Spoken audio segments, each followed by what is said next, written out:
بسم اللہ الرحمن الرحیم۔ محترم ناظرین کرام، عصر حاضر کے فتنوں کے عنوان سے کل سے گفتگو ہم نے شروع کی ہے۔ کل انجینئر مرزا جہنمی سے متعلق کچھ گفتگو کی تھی اور اس کی ایک صرف چھوٹی سی جھلکی اس کی دکھائی گئی تھی، اس کے بدماشیوں کی۔ آج اسی کے استاد پروفیسر جاوید غامدی اس کے باطل نظریات سے متعلق گفتگو کریں گے۔ جس طرح انجینئر مرزا سے اپنا ایمان بچانا ضروری ہے، اسی طرح غامدی صاحب سے بھی اپنا ایمان بچانا از حد ضروری ہے۔ غامدی صاحب کی ایک کتاب ہے جس کا نام ہے میزان۔ اس میزان کے اندر غامدی صاحب نے ایک نظریہ پیش کیا ہے۔ ہمارا مسلمانوں کا حنفی، حنبلی، شافعی، مالکی جتنے بھی فقہ ہیں ان میں بریلوی، دیوبندی، اہل حدیث، ان سب کا ایک جو ہے وہ نظریہ ہے قرآن و سنت کی روشنی میں کہ زانی شادی شدہ ہو تو اس کو سنسار کیا جائے گا۔ مسٹر غامدی نے امت کے اس نظریے کو قرآن و سنت کی مخالفت کرتے ہوئے اس نے شادی شدہ زانی کے لیے بھی جو ہے وہ نظریہ پیش کیا ہے کہ اسے صرف کوڑے لگائے جائیں گے، سنسار نہیں کیا جائے گا، رجم نہیں کیا جائے گا۔ جبکہ احادیث صحابہ اکرام کا اجماع اس بات پر گواہ ہے کہ شادی شدہ زانی اسے سنسار کیا جائے گا، یعنی رجم کیا جائے گا۔ مسلم شریف میں روایت ہے حضرت ابو ہریرہ رضی اللہ تعالیٰ عنہ سے، اور بخاری شریف میں روایت ہے عبداللہ بن مسعود رضی اللہ تعالیٰ عنہ سے، جس میں حضور علیہ السلام کے دور میں رجم کیا گیا ہے، یعنی یہ حضور علیہ السلام کا عمل بھی ہے شادی شدہ زانی کو سنسار کرنے کا۔ ہدایہ فقہ کی کتاب ہے، اس میں واضح طور پر لکھا ہوا ہے کہ صحابہ اکرام کا بھی رجم پر اجماع تھا۔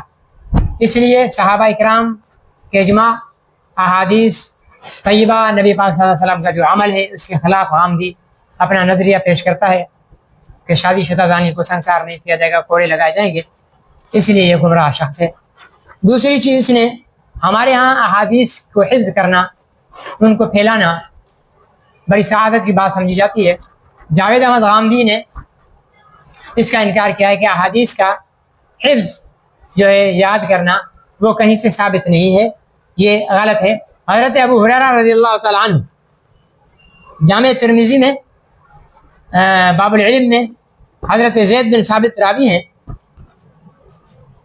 حضرت ابو اور صحیح بخاری کی کتاب العلم میں بھی حدیث ہے۔ حضرت ابو ہریرہ رضی اللہ تعالیٰ عنہ حضور علیہ السلام کے پاس آئے، عرض کیا کہ یا رسول اللہ، میں آپ سے جو احادیث سنتا ہوں، باتیں سنتا ہوں، مجھے یاد نہیں رہتے۔ حضور علیہ السلام نے فرمایا کپڑا بچھاؤ۔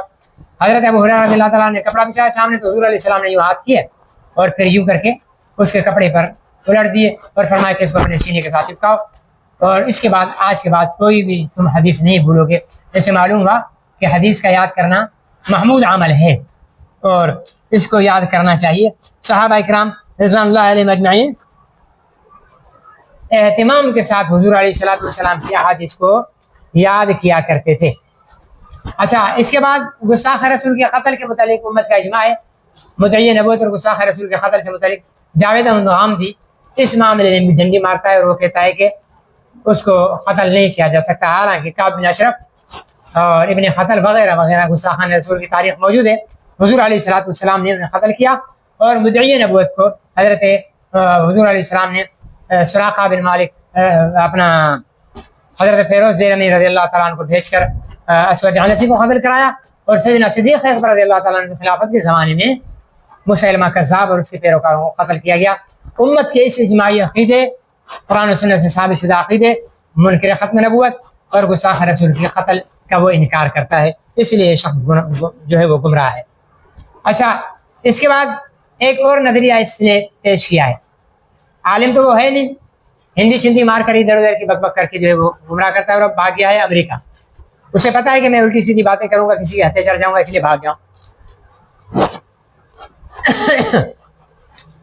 پاکستان کی اسمبلی نے 1974 میں شہید ذوالفقار علی بھٹو رحمۃ اللہ علیہ جب وزیر اعظم تھے تو اسمبلی نے قادیانی کو غیر مسلم اقلیت قرار دیا تھا. حضرت مفتی محمود رحمۃ اللہ علیہ، علامہ شاہ احمد نورانی رحمۃ اللہ علیہ، پروفیسر غفور احمد رحمۃ اللہ علیہ، علامہ احسان اللہ ظہیر رحمۃ اللہ علیہ، اور حضرت سید بنوری رحمۃ اللہ علیہ، مولانا محمد علی جالندھری رحمۃ اللہ وغیرہ وغیرہ، ان کی محنتوں جدوجہد اور اسمبلی میں ممبر علماء اکرام جو تھے ان کی جدوجہد سے ذوالفقار علی بھٹو کی حکومت نے اسمبلی میں متفقہ طور پر قادیانیوں کو کافر قرار دیا. اس سے پوچھا گیا کہ قادیانیوں کو کافر قرار دیا گیا، آپ کی کیا رائے؟ تو اس نے ایک نیا شوشہ چھوڑا کہ مجھے کوئی اختیار نہیں ہے کسی کو کافر کہنے کا جو اپنے آپ کو مسلمان کہہ رہا ہے. اس کا مطلب یہ ہوا کہ اگر عیسائی اپنے آپ کو مسلمان کہے تو غامدی اسے بھی کافر نہیں کہے گا، یہودی مسلمان کہے تو وہ بھی اسے کافر نہیں کہے گا، بت پرست اپنے آپ کو مسلمان کہے. بھائی وجوہات کفر ہوتی ہیں وہ جس میں بھی پائی جائے. اللہ کی توحید میں شرک یہ وجہ کفر ہے، قرآن کا انکار وجہ کفر ہے، حضرت محمد رسول اللہ صلی اللہ علیہ وسلم کی ختم نبوت کا انکار وجہ کفر ہے. یہ جس میں بھی پایا جائے گا وہ از خود کافر ہو جائے گا. بھائی ہم کسی کو کافر نہیں بنائیں گے اور نہیں کہیں گے، وجوہات جس میں ہوں گی وہ کافر ہے. اگر یہ غامدی کی بات مان لی جائے تو پھر تو ڈاکو اپنے آپ کو شریف کہیں گے، تو پھر غامدی کی اگر حکومت آ جائے تو ڈاکو بھی آزاد، چور بھی آزاد، زانی بھی آزاد، سارا کفر آزاد ہو گیا. اللہ تعالیٰ نے اصول حضور صلی اللہ علیہ وسلم کے ذریعے ہم تک پہنچائے ہیں، ان اصولوں پر جس میں علامات کفر پائی جائیں گی وہ کافر ہے.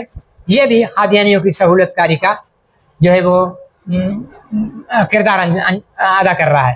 اس کے ساتھ حضرت عیسیٰ علیہ السلام قرآن اور احادیث صحیحہ سے یہ ثابت ہے کہ حضرت عیسیٰ علیہ السلام آسمانوں پر اٹھا لیے گئے، قرب قیامت میں نازل ہوں گے. لیکن غامدی صاحب جو ہیں وہ اس کا بھی امت کے اجتماعی عقیدے کا انکار کرتے ہیں، اس لیے ان کے گمراہ ہونے کی ایک وجہ یہ بھی ہے. اچھا، اسی طرح متفق علیہ مسئلہ ہے کہ طلاق یافتہ عورت 3 مہینے عدت کرے گی، اور جو ہے وہ بیوہ وہ 4 مہینے 10 دن عدت کرے گی. یہ کہتا ہے کہ نہیں، وہ اس لیے تھا کہ نسب کی حفاظت کے لیے تھا، اس لیے اب چونکہ الٹرا ساؤنڈ سے پتہ چل جاتا ہے جس سے طلاق ملے الٹرا ساؤنڈ کرا لے، اگر اس کے پیٹ میں بچہ نہیں ہے تو وہ آزاد ہے، اسے عزت کرنے کی ضرورت نہیں ہے. کتنی گونگی ماری ہے عام دین نے، جو اپنے آپ کو بہت بڑا ذہین و فتین اور پتہ نہیں کیا کیا سمجھتا ہے، اس کی گونگی دیکھو. تجھے کسی نے کہہ دیا کہ بھائی صرف نسب کی حفاظت کے لیے ہی 3 ماہ کی نسب کی حفاظت ہی اگر مقصود ہوتی تو 1 مہینے میں پتہ چل جاتا. اگر حمل نہیں ہے، ماہواری آ گئی تو ختم، اور 4 مہینے 10 دن بیوہ کو پھر عدت کا. یہ اسلام کا حکم ہے اور اس حکم کو ماننا ہوگا، ہندی کی چندی کرنے کی ضرورت نہیں ہے. جس طرح مرزا جہلمی جو ہے وہ گمراہ ہے اور اسلام کے متفقہ عقائد سے انحرافی کرتا ہے، اور اسی طرح جاوید احمد غامدی انفرادی طور پر اسلام کے اجتماعی مسائل میں انکار کرتا ہے، یہ گمراہ ہیں، ان کے فتنوں سے بچا جائے. باقی اگر کسی کو ویسے ہی شوق ہے گو کھانے کا، نالی کا گند کھانے کا، تو بھائی اگر کوئی نالی کا گند کھانا چاہتا ہے ہم ایک دفعہ روکیں گے بھائی یہ نالی کا گند ہے، لیکن وہ اگر اس کو مکھن سمجھ کر کھا رہا ہے، مرزا جہلمی غامدی اس قسم کے فتنے یہ نالی کا گند اور غلاظت ہے. اگر پھر بھی تم کھانا چاہتے ہو تو اپنے اپنے نصیب کی بات ہے. ماننے والوں نے تو غلام محمد قادیانی کو بھی مان لیا جو سلسل بول کا بیمار تھا، جس کے منہ سے اور پیچھے راستے سے مرتے وقت پخانہ نکل رہا تھا، ہیضے کی موت مرا تھا، لوگ اسے بھی مان رہے ہیں. تو یہ تو پسند اپنی اپنی ہوتی ہے. ہم تو حضرت محمد رسول اللہ صلی اللہ علیہ وسلم، خلفائے راشدین، صحابہ اکرام، مجتہدین، ائمہ اکرام، محدثین، اولیاء اللہ، ان سب کو مانتے ہیں اور ان کی تعلیمات کو سر آنکھوں پر رکھتے ہیں.